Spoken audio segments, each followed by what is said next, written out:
आज के इस एक्सप्लेनर में आपका स्वागत है। आज हम बात करेंगे महाभारत की एक ऐसी कहानी के बारे में जो हमें बताती है कि कर्म और ईश्वरीय न्याय का चक्र आखिर काम कैसे करता है। राजसूय यज्ञ और शिशुपाल वध की महाकाव्य कथा। क्या भगवान का न्याय कभी अधूरा रहता है?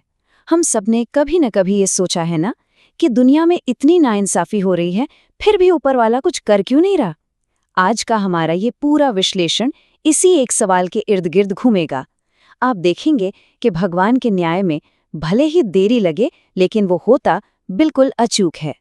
तो चलिए शुरू करते हैं। खंड 1, विशाल सभा और प्रथम सम्मान। राजसूय यज्ञ का भव्य समारोह चल रहा था। अब जरा उस नज़ारे की कल्पना कीजिए।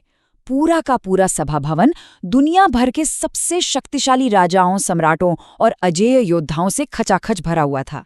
वहां की ऊर्जा, वहां का माहौल, मतलब आप कह सकते हैं कि दुनिया की सबसे बड़ी हस्तियां एक ही छत के नीचे मौजूद थीं।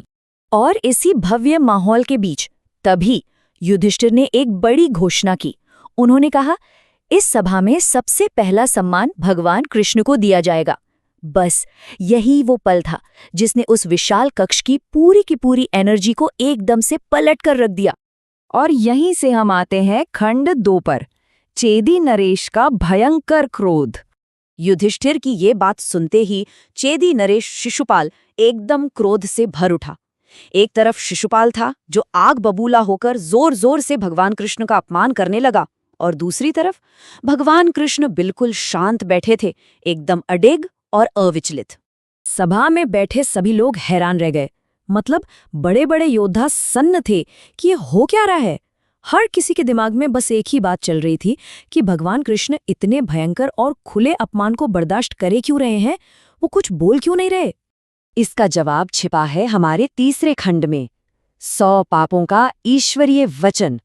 दरअसल भगवान कृष्ण इसलिए शांत बैठे थे क्योंकि उन्होंने शिशुपाल की माता को एक बहुत ही खास वचन दिया था।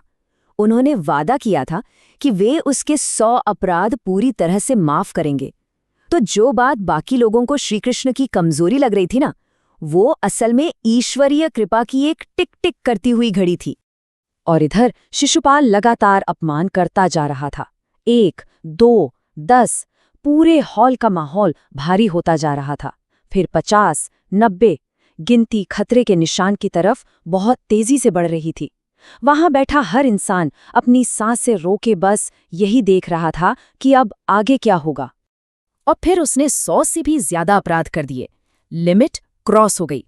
ईश्वरीय क्षमा का जो समय था वो अब पूरी तरह समाप्त हो चुका था।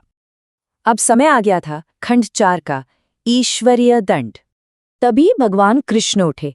ऐसा लगा जैसे पूरा का पूरा महल ही कांप उठा हो। उनकी आंखों में एक ऐसा दिव्य और भयंकर तेज चमकने लगा जो किसी ने पहले नहीं देखा था।